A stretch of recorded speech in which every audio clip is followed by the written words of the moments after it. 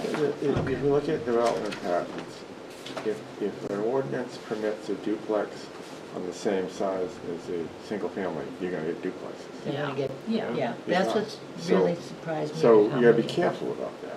Yeah. And decide what housing type do we want, and then define your lot Yeah. size or density around that. And maybe I shouldn't say this, but if the state's gonna I mean, they're really squeezing, Yeah. yeah, yeah. Talk to your Yeah. senator. And parking, I mean, so if you're adding duplexes to that, I think it's really becoming, and then, how many lots? And then if it was a duplex with an ADU, can you Well, do yeah, that? they What's- haven't gone to that yet, it's just the Yeah. ADU and the minimum lot size and the parking.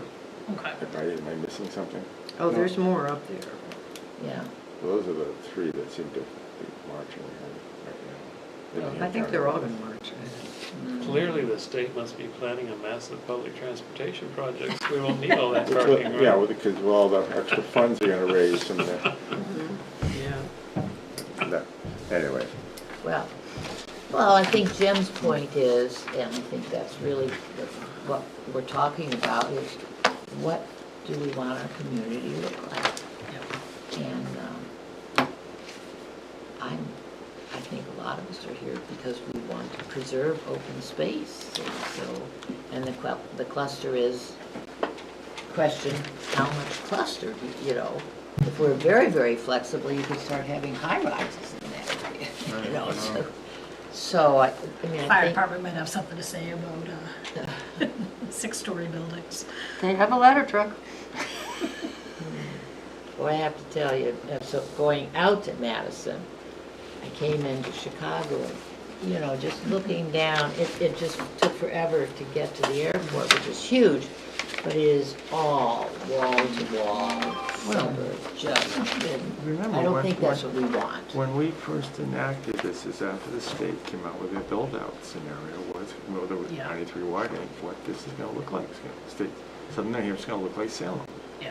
And that scared us, and we said, we gotta do something to Mm. preserve open space, and this is one of the things we did. All right, so I'll work on the minutes to try to lay out the list of what we just talked about so that people are aware. And then- And if people then want to review in a little more depth, just thinking in mind those major points, and we can further discuss at our next meeting, which we'll figure out a date for. Aside from Barbara's doing the minutes that will have the list of these discussion points, everyone's going to sort of, you know, convey what's the hill you want to die on for certain items of this, and what your priorities are. We can start going through what else would be helpful to this group. Is there anything that I can put together or provide before the next meeting? I guess I just wanted to help. say that clarity. I think when we started this whole thing, Yep. it was, we really wanted it to be, and Jim just mentioned, simplicity, clarity, so that it's, I personally, that when the planning board looks at it, there's, I mean, I think you can build in Yep. some flexibility, but I don't think you want to leave everything wide open. Yep. And I'm also, I guess, along that line, what are the voters going to be seeing that we're asking them to approve for a zoning amendment, and making sure that this is not, Democracy, it still exists.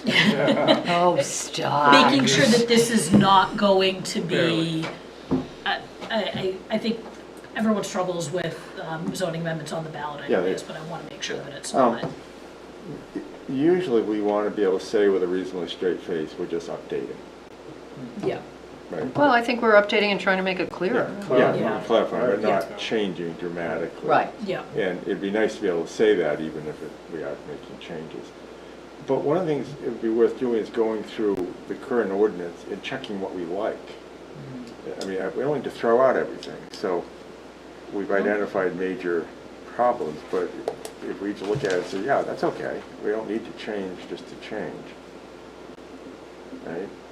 I agree, but I come back to, then we're stuck with the same flow, and I Yeah, don't no, like yeah, the no, I'm flow. not That's saying- my not problem the with way doing it's it that written, way. but the substantive Yeah. provisions. Yeah. The- Yeah. Yeah, we If- can, if- change if they're the okay, don't- organization, the yeah, flow, but yeah. if we're good, if there are certain content items that. Oh, yeah, no, I agree, there's no, Okay. I think conservation kind of liked it a lot, but I think You know, maybe but- clarify and it or, you we know. just approved one, and I understand that any open space preserved is a benefit. I'm not with you completely on that. But you have two neighborhoods that are now joined by an open space development road. And based on a plan that's been approved, so I think I'm okay to talk about it. They can go ahead and do it. But the reality is, this development is dramatically different from the two neighborhoods that it's connecting. And there is no question that it is going to change the traffic flow in those neighborhoods. Now, public roads are public roads, we all pay taxes, everybody gets to drive on whatever road they want. But the reality is, in the overarching scheme of thing, in that particular section, I think a good argument could have been made that a conventional subdivision made a lot more sense and kept the connectivity. And from a planning board perspective, it was mandatory open space. So, because it was over 20 acres. And so, and we had a very interesting discussion, I don't think, David, you were there at one or two meetings where the zoning, right, we had the zoning changes where we had the article to get rid of open space, and a lot of people from those neighborhoods came. And they were so confused about the open space and regular development that they didn't know whether they were for or against getting rid of it. But their point was, we're creating an entirely different neighborhood in between two. And I just sort of come back to that, and I want to see How it. is it entirely different though? Because you came from conventional subdivisions where people had minimum 1.5, 2 acre lots, winding roads, and you have put in a straight road with 40 houses with substantially smaller frontage, and it's changed the traffic pattern of the two neighborhoods. It's dramatically I will different. tell you that all the people in the surrounding neighborhoods are enjoying that property now, even though it's private property. They may not be legal, but Well, I mean, it's legal in New Hampshire to go on open space unless it's been posted. Yeah, so- but it's a good point, is mandatory the answer? Yeah, And maybe not always, so think about it. think what might be the. It's easy to make it mandatory, is it always the right thing to do? And that's a hard question, because, who's making that call? And, boards will change, and, I don't know.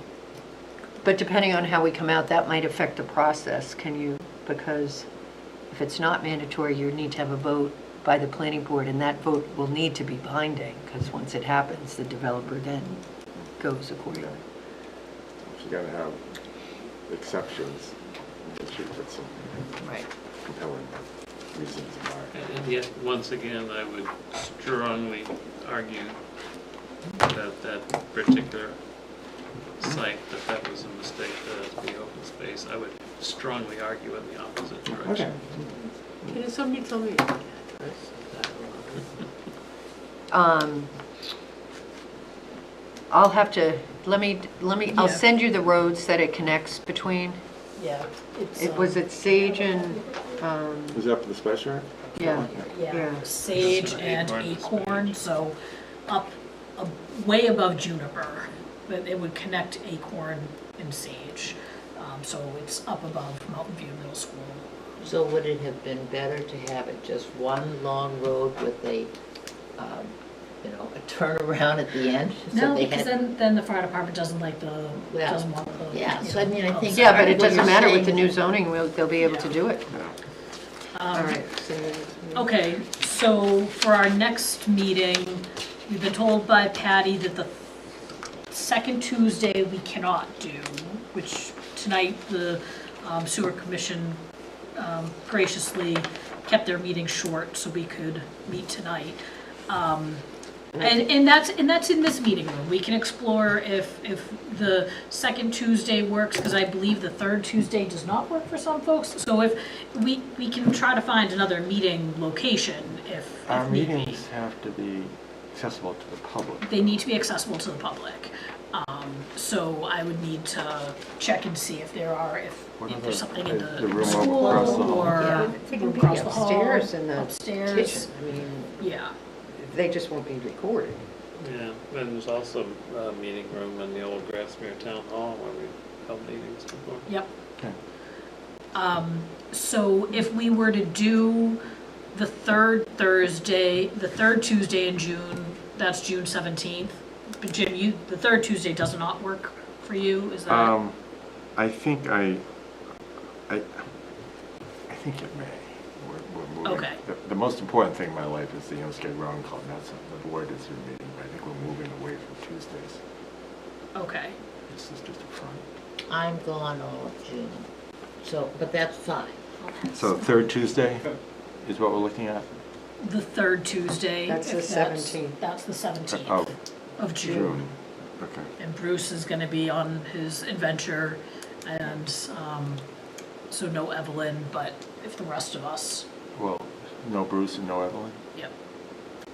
Unless Bruce is gone till August. Who's going to referee then between Barbara and You are. It's you, Jim, you're gonna be the referee. It's Betty, we're gonna put Yeah, Betty in the Betty, middle we're of the gonna two put of you them in. at I the next vote for meeting. persuasive arguments. So we'll plan on June 17th. I'll let Patty know and make sure that she puts us down. And just say we have As a not summer decided available. on a standard We meeting haven't date. decided on standard I was future just gonna dates put that, because okay, so, it okay. will, I mean, because I'm looking into July and we'll figure out, and I think for now we'll just keep going a month at a time Yeah, but she and, said not a. What's our, I know, Oh, I- yeah.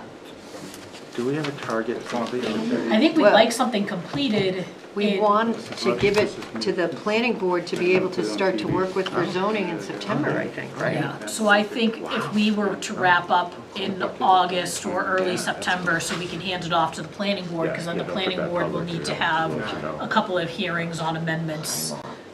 They'll Well, want they to work need- with it. They have to work I with it. They'll mean, work on September, it. that's only 3 meetings away. That's very That's quick, all true. yeah. Well, and what I was gonna say Yes, is I think after this next meeting, we may have to, No action. Jimmy, a couple of meetings extra Some than extra a month meetings. just to Yeah. get it done. That's But that's they why I said asked, maybe yeah. 40 Okay. a night and 80. So June 17th will be the next meeting. It's supposed to be good. Will you have Patty send out Maybe we'll that, see. so I get, Yes. I'm gonna write it down and I'll forget by tomorrow, but if I get an email from, while I'm in Yep. front of my calendar, Yep. I'll put it on, so have Patty send that out, don't wait till Okay. the day before.